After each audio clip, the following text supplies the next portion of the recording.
भैया बहनों, आज हम लोग किरचॉफ के नियम के बारे में अध्ययन करेंगे। तो किरचॉफ ने जटिल परिपथों में चालकों के बीच बहने वाली धारा के वितरण को ज्ञात करने के लिए दो नियम दिए थे। उसमें पहला नियम, जिसे हम संधि का नियम कहते हैं, इसमें यह है कि किसी वैद्युत परिपथ में किसी भी संधि पर मिलने वाले धाराओं का बीजगणितीय योग शून्य होता है।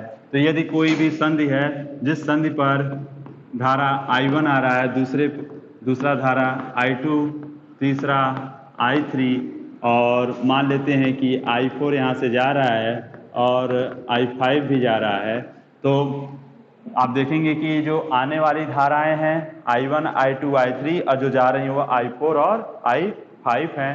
तो जैसा हम जानते हैं कि संधि का नियम क्या कहता है, तो धाराओं का बीजगणितीय योग शून्य होता है, अर्थात I1 plus I2 plus I3 minus I4 minus I5 बराबर 0। आने वाली धाराओं को हम लोग पॉजिटिव लेते हैं और जो जाने वाली धाराएं हैं उन्हें हम लोग नेगेटिव लेते हैं। तो इस तरह से यहाँ पर आप देखेंगे तो I1 plus I2 plus I3 बराबर I4 प्लस I5 हो जाएगा। इस तरह से दिख रहा है आपको यहाँ पर कि आने वाली धारा बराबर जाने वाली धारा। तो इस तरह से आप लोग यहाँ पर ध्यान देंगे कि किरचॉफ का जो नियम है, इस नियम को आप ऐसे भी कह सकते हैं कि इस पर वैद्युत परिपथ में ध्यान देंगे किसी भी संधि पर जो आने वाली जो धारा है उनका योग जाने वाली धाराओं के योग के बराबर होगा, और यहाँ पर आवेश को वह तो ना तो संचय करता है ना तो आवेश को वह हटाता है। इस तरह से यह आवेश संरक्षण के नियम को व्यक्त करता है, और इसे हम लोग ध्यान देंगे किरचॉफ का जो पहला नियम है इसे हम धारा का नियम भी या धारा नियम भी कहते हैं। तो आपसे यदि कहा जाए कि किरचॉफ का पहला नियम किसके संरक्षण को व्यक्त करता है, तो यह आवेश संरक्षण को व्यक्त करता है और इसे हम धारा नियम भी कहते हैं। यह जो पहला नियम इसे धारा नियम भी कहते हैं। अब हम आते हैं इसके दूसरे नियम पर। किरचॉफ का जो दूसरा नियम है वह पास नियम है। तो यह पास नियम क्या है, तो किसी परिपथ में प्रत्येक बंद पास के विभिन्न खंडों में जो बहने वाली धाराओं तथा उनके संगत प्रतिरोधों का गुणनफल जो है उसका बीजगणितीय योग उस पास में लगने वाले विद्युत वाहक बलों के बीजगणितीय योग के बराबर होता है। तो यदि किसी परिपथ में अगर कई सारे उसमें जो खंड हैं, जैसे अगर हम एक परिपथ ले लें, मान लेते हैं उसमें एक पहला सेल है जिसका विद्युत वाहक बल E1 है और यहाँ जो प्रतिरोध लगा है R1, फिर विद्युत वाहक बल इनका E2 है, प्रतिरोध R2,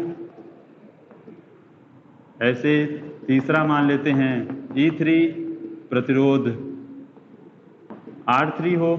तो आप देखेंगे कि यहाँ पर दो बंद लूप आपके सामने है, यह पहला बंद लूप और यह दूसरा बंद लूप। ठीक है, इस तरह से यहाँ पर दो जो बंद लूप हैं आप देखें तो अगर आप किसी भी एक लूप को लेते हैं या पहले लूप को लेते हैं तो इसमें आप देखेंगे कि इस लूप में दो खंड आपके हो गए हैं R1 और R2। तो इसमें बहने वाली जो धारा है और यह जो प्रतिरोध है इनका जो गुणनफल है, इनका योग, जैसे इसमें धारा और प्रतिरोध का गुणनफल धन, यहाँ पे धारा और प्रतिरोध का गुणनफल ये किसके बराबर होगा, तो विद्युत वाहक बलों के योग के बराबर होगा, अर्थात सिग्मा I R बराबर सिग्मा E हो जाएगा। इस तरह से हम लोग देखेंगे कि किरचॉफ के जो दो नियम थे, इसमें दूसरा नियम जो पास का नियम है उसे अगर आप लोग जब करेंगे तो देखिए आप कर रहे हैं क्या कि ये जो पहला लूप है आप अपने हिसाब से देखिए, जैसे यहाँ पर हमने ये डायरेक्शन दिखाया है इस तरह से एंटी क्लॉकवाइज, आप एंटी क्लॉकवाइज या क्लॉकवाइज इसमें दर्शाएंगे। दर्शाने के बाद क्या करेंगे कि आप यहाँ पर ये जितने भी आपका जो लूप दिख रहा है सबका नाम दे दीजिए हर संधि का। जैसे सही ये रहेगा, जैसे एक तरफ से आप शुरुआत करिए A B C D E F, इस तरह से आप कर लेंगे। उसके बाद आप क्या करिए, जितने सेल हैं उन सेल के कारण अलग अलग धाराओं को आप लोग दर्शा लीजिए। जैसे ये जो पहला सेल है इसमें मान लीजिए किसके कारण जो धारा बह रही है वह E1 प्लस से, ठीक है। दूसरा है इसमें मान लीजिए इसके कारण जो धारा बह रही है वो I2 हो गया और इसके कारण जो धारा बह रही है वो I3। तो पहले सेल के कारण बहने वाली धारा I1 मानिए, इसके कारण I2 और इसके द्वारा I3। आप स्वतंत्र है इसके डायरेक्शन को, जरूरी नहीं है कि आप इधर ही डायरेक्शन को दिखाइए, आप दूसरी तरफ भी दिखा सकते हैं। जब आप इसे सॉल्व करेंगे तो जो डायरेक्शन आपने माना, जैसे I1 का डायरेक्शन आपने यह माना है, तो यदि I1 का मान पॉजिटिव आ गया तो इसका मतलब जो डायरेक्शन आपने माना है वही डायरेक्शन होगा। लेकिन अगर यही आपने यह डायरेक्शन माना है और I1 का मान सॉल्व करने पर निगेटिव आ गया, तो इसका मतलब ये हुआ कि आपने जो धारा को इधर दिखाया है वो धारा इधर न बह के क्या है, उसके अपोजिट बह रही है। इस कारण से कभी यह कंफ्यूजन मत पालिएगा कि हम धारा की दिशा किधर लें। आप स्वतंत्र है, चाहे जिधर आप ले लीजिए।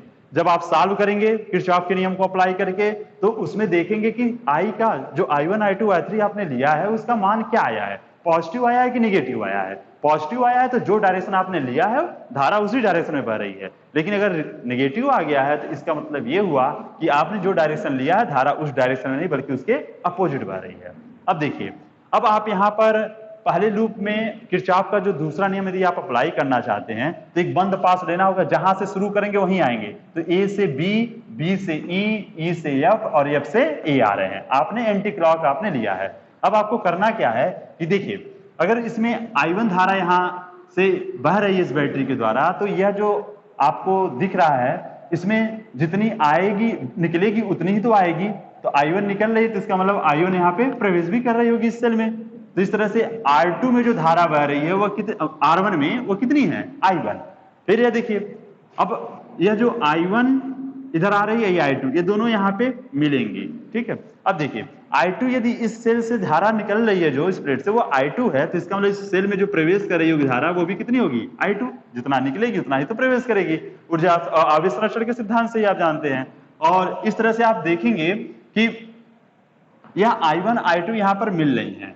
अब आप जैसे आपने चूंकि ये भी I3 का दिशा भी आपने यही ले लिया है, ऐसे ही आ रही है, कोई दिक्कत नहीं है। चाहेंगे तो आप इसको दिशा आपके हिसाब से लगता है कि I1 I2 जो आ रही है दोनों मिलेंगे और इधर आके बढ़ेंगी, तो ऐसे भी दिखा सकते हैं, नहीं तो आपने ऐसे दिखा दिया है, कोई दिक्कत नहीं है। अब इसमें आपने सबका डायरेक्शन इधर दिखा दिया, तो जरूर इसमें I1 I2 I3 में से किसी न किसी एक का डायरेक्शन आपने जो माना है उसके अपोजिट होगा, क्योंकि ये जब आएंगी तो आने के बाद इनको कहीं ना कहीं तो जाना है। तो अगर वह इधर जा रही होंगी तो इसका मतलब I2 का डायरेक्शन क्या होगा, इधर होगा। या ये दोनों अधिक होंगी, इधर आ रही होंगी, तो I3 का डायरेक्शन क्या होगा, दूसरा होगा। किसी न किसी एक का मान इसमें I1 I2 I3 में निगेटिव आएगा। वो तो हम लोग जब इसको सॉल्व करेंगे, इस तरह के जो यदि अंक दिया रहेगा हम लोग सॉल्व करेंगे तो देखेंगे। यहाँ पर हम लोग जो देखना है वहां पे देखिए कि अब देखिए यहाँ पे इसमें बहने वाली जो धारा है वो कितना है, तो I1 है। और आप यहाँ अप्लाई कर रहे हैं तो देखिए जिस दिशा में आप जा रहे हैं उस दिशा में यदि धारा भी आपकी है तो आप धारा और प्रतिरोध का जो गुणनफल है उसको आप पॉजिटिव ले लेते हैं। तो देखिए I1 R1, ठीक। उसके बाद आप यहाँ गए, कोई प्रतिरोध नहीं है, फिर आप इधर आ रहे हो, प्रतिरोध नहीं, अब यहाँ प्रतिरोध आपको मिला। तो अब देखेंगे कि आप आ रहे हो इधर, आपने यही एंटी क्लॉकवाइज आपने लिया है, तो आप यहाँ आ रहे हो तो धारा अपोजिट मिल रही है। अपोजिट मिलने का मतलब सीधे चिन्ह माइनस करिए, माइनस I2 R2।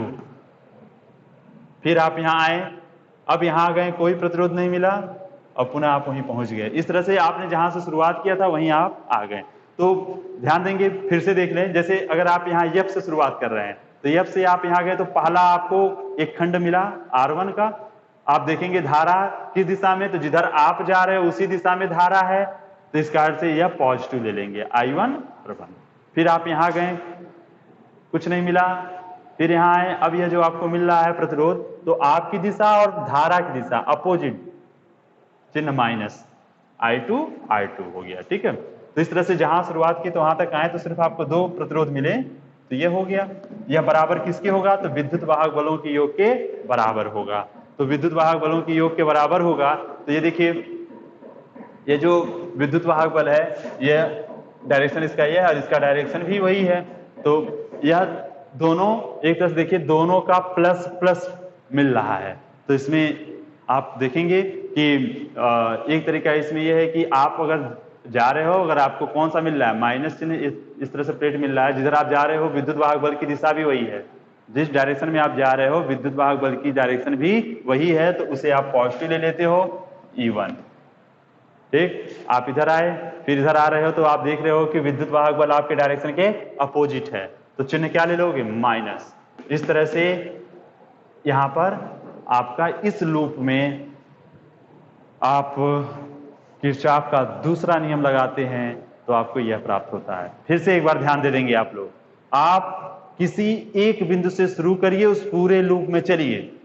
पहला काम आपका यह है कि पहले आप प्रतिरोध को देखेंगे। आप जो प्रतिरोध मिल रहा है उस प्रतिरोध में देखिए कि धारा जिस दिशा में आप जा रहे हो क्या उसी दिशा में धारा बह रही है। यदि हाँ तो पॉजिटिव ले लीजिए, प्रतिरोध और धारा का गुणा। यदि उल्टा मिल रहा है अपोजिट डायरेक्शन में तो आप नेगेटिव ले लीजिए। उसके बाद अब आता है विद्युत वाहक बलों की, तो आप उसी क्रम में चलिए और देखिए विद्युत वाहक बल की दिशा जिस दिशा में आप जा रहे हो उसी दिशा में है तो पॉजिटिव, अपोजिट डायरेक्शन में है तो नेगेटिव। इस तरह से आप यह लेंगे। एक तरीका यह है। एक दूसरा तरीका जो है उसको भी थोड़ा ध्यान दे देंगे, वह यह है कि आप इन सबको इकट्ठा कैसे लिख सकते हैं। जैसे ये तो पक्षांतर करके ऐसे हो गया ना, हम इकट्ठा कैसे लिखेंगे तो ऐसे देखेंगे। अब आप इसमें ये जो विद्युत वाहक बल है इसकी डायरेक्शन को मत लें, अब आप सीधे ऐसे लिखिए, जैसे E है, E1 है और यह E2। अब आप इस लूप में जो क्रम आपको जैसे बताया गया था, जैसे आप एंटी क्लॉक चल रहे हो तो वैसे चलिए, एक बिंदु से शुरू करिए और आप विद्युत वाहक बलों को भी वहां इंक्लूड करते हुए चलेंगे। जैसे यहां देखिए, आप मान लेते हैं कि इसी F से शुरुआत कर रहे हैं, तो F से A की तरफ आएंगे, फिर A से B, फिर B से E और E से F। ये जो आप लूप ले रहे हो वो ले रहे हो F A B E F, जहां से शुरू वहीं पे खत्म। ठीक है, अब देखिए F से हम A की तरफ आएंगे तो जो पहला प्रतिरोध मिल रहा है उसमें धारा जो है वो जिधर हम जा रहे हैं उसी दिशा में धारा है, तो हो गया I1 R1। उसके बाद जो आपको सेल दिख रहा है, देखिए कि आप किस सेल पे पहुंचे हो, उस सेल के किस प्लेट पे पहुंचे हो, पॉजिटिव की नेगेटिव। यदि आप नेगेटिव प्लेट पे पहुंचे हो तो सीधे माइनस लगाओ E1। ठीक है, ये दूसरा तरीका पहले से थोड़ा अलग है, ध्यान रखिएगा। जो आपको समझ में ज्यादा आसान लगेगा उसी को अप्लाई करिएगा। यदि पहला आपको आसान लगा तो पहले को अप्लाई करिए, दूसरे को निगलेक्ट कर दीजिए। यदि दूसरा आसान लग रहा है तो इसको अप्लाई करिएगा, उसे निगलेक्ट करिएगा। ठीक है, अब देखिए I1 R1 आपने लिया, जिस डायरेक्शन में आप जा रहे हो धारा उसी दिशा में है तो पॉजिटिव। आप किस प्लेट पे पहुंचे हो, पॉजिटिव की नेगेटिव? नेगेटिव, तो तुरंत इसको लीजिए माइनस। अब आप ए तक आ गए, अब ए से बी तक आए, कोई कंपोनेंट नहीं है, कुछ नहीं। फिर आगे आप बी से ई की तरफ जा रहे हो तो आपको देखिए एक सेल मिल रहा है, किस प्लेट पे आप पहुंचे? पॉजिटिव वाले पे, तो तुरंत पॉजिटिव लगाओ, पॉजिटिव E2। ठीक, अब आप आगे पहुंच रहे हो तो इस प्रतिरोध पे, तो देखो प्रतिरोध पे धारा जो है वो हमारे अपोजिट है ना, हम बी से ई की तरफ जा रहे हैं, धारा ई से बी की तरफ अपोजिट मिल रहा है, तुरंत माइनस चिन्ह लगाए। अब I2 R2, फिर आप ई से F तक पहुंचे, कुछ नहीं है, बस काम खत्म, बराबर 0 कर दीजिए। एक तरीका यह है। अगर आप पक्षांतर करेंगे देखेंगे वही चीज मिलेगा। ये देखिए I1 R1 minus I2 R2 बराबर, इन सबको पक्षांतर करेंगे, इधर जो माइनस उधर जाएंगे तो क्या हो जाएंगे? प्लस, तो E1 माइनस E2, एकदम हूबहू वही चीज आपको मिला। तो ये जो किरचॉफ का दूसरा नियम है इसको लगाने के लिए हमारे पास दो तरीके हैं, और उन दो तरीकों में जो आपको ज्यादा आसान लगे उसको अप्लाई करिएगा। ठीक है, एक जो आपको पहले बताया गया था कि क्या करना है, जिस बिंदु से शुरू कर रहे हैं उसी बिंदु तक आना है। आपको जो कंपोनेंट मिल रहे हैं देखिए उसमें धारा की दिशा आपकी दिशा में है तो धारा और प्रतिरोध का गुणनफल लीजिए पॉजिटिव में, यदि विपरीत दिशा में है तो माइनस के साथ। उसके बाद बराबर का चिन्ह लगाइए। अब हम विद्युत वाहक बलों पर आएंगे तो अब देखेंगे कि विद्युत वाहक बल की दिशा क्या है, जो दिशा आपकी है वही दिशा है तो पॉजिटिव, विपरीत है तो नेगेटिव। तो आपको जानते हैं विद्युत वाहक बल की दिशा माइनस प्लेट से प्लस प्लेट की ओर होता है। तो इस पर आए तो यह आपकी दिशा में थी तो पॉजिटिव ले लिया, यह आए तो यह अपोजिट डायरेक्शन में था तो नेगेटिव ले लिया। और दूसरा जो तरीका था कि बस आप एक किनारे से चलिए, जो भी मिलते हैं सबको लिखते चलिए। धारा की दिशा आपकी दिशा में है तो गुणनफल पॉजिटिव लीजिए। विद्युत वाहक सेल पर आते हैं तो सेल के किस प्लेट पे आप टकराए तो माइनस ले लो, प्लस पे टकराए तो प्लस ले लो। उसके बाद फिर इधर आए तो धारा अपोजिट डायरेक्शन में तो धारा और प्रतिरोध का गुणनफल नेगेटिव लिए। उसके बाद फिर आप जहां से शुरू किए तो वहीं पहुंच आए तो बराबर करके 0 कर दीजिए। यह है, तो ध्यान देंगे। इस तरह से आप किरचॉफ का जो दूसरा नियम आपने पढ़ा अब इसमें देखेंगे कि हम लोग किरचॉफ का जो दूसरा नियम है, ये दूसरा नियम हमारा यह ऊर्जा के संरक्षण को व्यक्त करता है। तो किरचॉफ का जो दूसरा नियम है वह ऊर्जा संरक्षण को व्यक्त करता है, और किरचॉफ के दूसरे नियम को हम वोल्टता का नियम भी कहते हैं, क्योंकि यहाँ पे हम लोग देखें तो I और R का जो गुणनफल है इसका मात्रक है, तो ये क्या होगा, वोल्ट में ही है। विद्युत वाहक बल भी क्या है, वोल्ट। तो ये सब इसे हम लोग वोल्टता का नियम भी कहते हैं। तो ध्यान देंगे, किरचॉफ का नियम उपयोग करके, जैसे अगर हमसे विभव पूछ लिया कहीं का, धारा पूछ लिया, या जो भी पूछा परिपथ में, उसे हमें ज्ञात करना है, तो जितनी अज्ञात राशियां होंगी उतना हमको यहाँ पे समीकरण बनाना होगा किरचॉफ का नियम अप्लाई करके। जैसे हम लोग संधि का नियम लगा के एक इक्वेशन बना सकते हैं, किसी भी बिंदु पर संधि का नियम लगाएंगे तो धारा के बीच हम संबंध ज्ञात कर ले जाएंगे। इस तरह से फिर हम लूप का नियम लगा के, हम जैसे यहाँ पर लूप का नियम लगाएंगे तो एक इक्वेशन इससे मिल जाएगा, यहाँ लूप का नियम लगाएंगे तो एक इक्वेशन यहाँ मिल गया, दो इक्वेशन मिल गया। यदि सिर्फ दो ही अज्ञात राशियां हैं तो इन दो इक्वेशन की सहायता से हम लोग सॉल्व कर ले जाएंगे। तीन अज्ञात राशियां हैं तो एक इक्वेशन और बनाना पड़ जाएगा, तो हम लोग यहाँ पे संधि का जो नियम है उसका उपयोग कर लेंगे, या तो ये बड़ा वाला जो लूप है उसे ले लेंगे, A से C, C से D, D से F और F से A। ये बीच वाला पार्ट हम क्या करेंगे, छोड़ देंगे। तो हम यहाँ से आएंगे यहाँ, फिर यहाँ से यहाँ, इस तरह से आएंगे तो एक लूप मिल जाएगा। इस तरह से तीन लूप हमारे पास हो जाएंगे। तो किरचॉफ का नियम अप्लाई करके हम लोग कोई भी परिपथ है उस परिपथ में विभवांतर, धारा, इन सब का मान ज्ञात कर सकते हैं। अब हम आते हैं इसी पे एक प्रश्न पे। इसमें जो प्रश्न है वो ये है कि दिए गए वैद्युत परिपथ में A और B के बीच विभवांतर की गणना करिए। वह परिपथ ऐसे ही है, ध्यान देंगे, इस परिपथ में तीन सेल लगे हैं। पहला सेल है, इसका कुछ यहाँ पर एक प्रतिरोध इसके साथ जुड़ा है, एक दूसरा सेल इसके साथ कुछ प्रतिरोध जुड़ा है, और एक तीसरा सेल है, इसके साथ भी एक प्रतिरोध जुड़ा है, और यह इस प्रकार से जुड़े हैं। ध्यान देंगे, इनका जो विद्युत वाहक बल है, पहले का है 10 वोल्ट, दूसरे का है यहाँ पे 4 वोल्ट, और तीसरे का 2 वोल्ट है, और इनका जो प्रतिरोध है वह इस तरह से है, 1 ओम, 2 ओम और 3 ओम। इस तरह से इनका प्रतिरोध हो गया।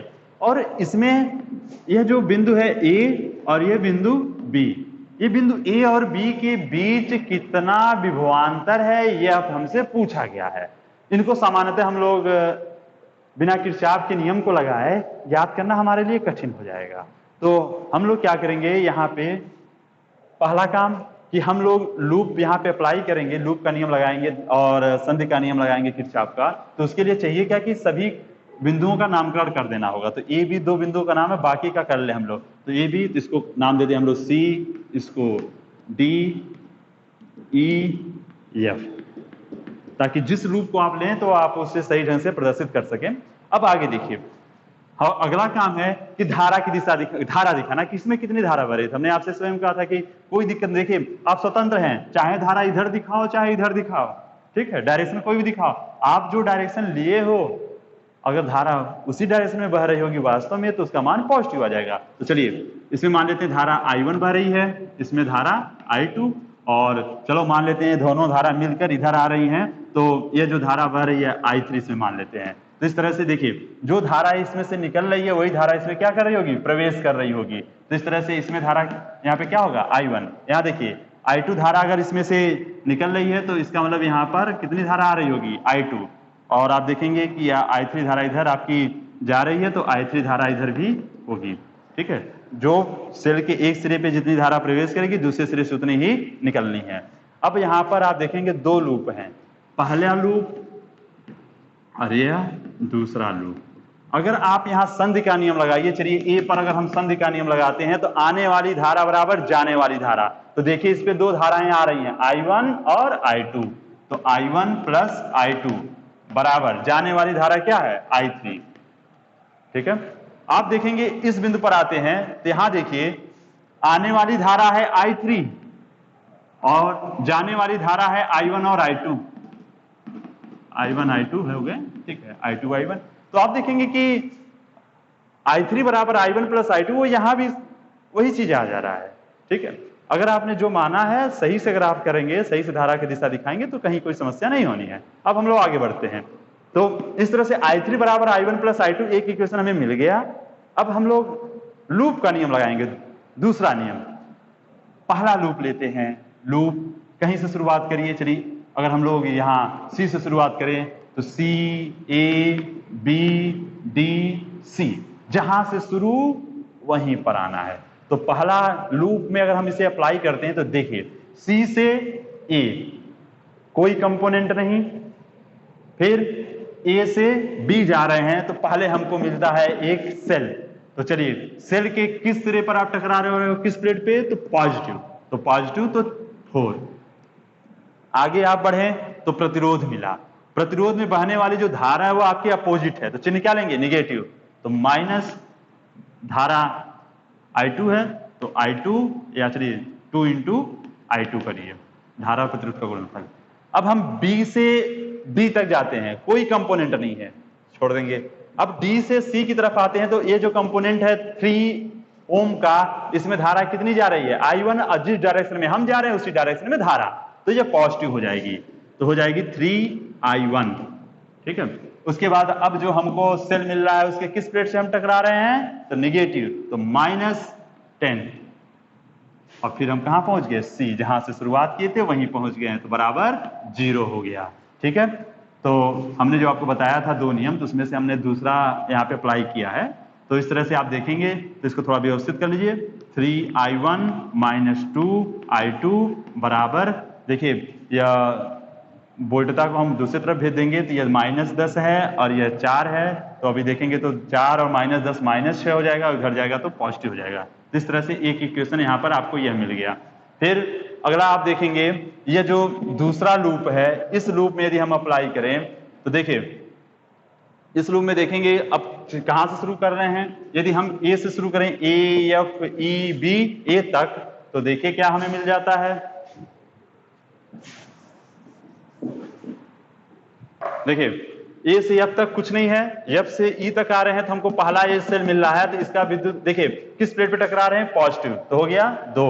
यहां पर हम आते हैं तो धारा की दिशा हमारी दिशा दोनों समान है, तो हो जाएगी +1 I3, मतलब सीधे I3 लिख दें। फिर E से B तक गए, कोई कंपोनेंट नहीं है, फिर B से A तक जा रहे हैं तो हमको जो मिल रहा है इसमें धारा की दिशा हमारी दिशा दोनों समान है, तो इस कारण से ये पॉजिटिव ले लेंगे, तो पॉजिटिव हो जाएगा 2I2। फिर यहां जाएंगे तो निगेटिव प्लेट से टकरा रहे हैं तो -4, फिर हम जहां थे वहीं पहुंच गए, तो इस तरह बराबर 0। तो यह 4 और यह आपका कितना है, 2, तो यह हो जाएगा कितना, -2। तो इस तरह से I3 + 2I2 बराबर 2, समीकरण नंबर 2।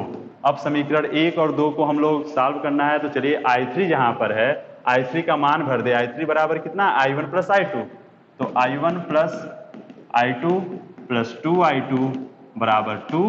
एक मिनट से अभी 2 मत बनाइएगा, तो I1 1 और यहाँ पर यह, तो हो जाएगा, एक मिनट, I1 I2 और यह है, देखिए तो जाएगा 3I2 बराबर 2, समीकरण नंबर इसे 2 बनाइए। तो समीकरण 1 और समीकरण 2 को हम लोग सॉल्व करेंगे, तो 3I1 है और यहाँ पे I1 है, या तो हम इसमें 3 का गुणा कर दें।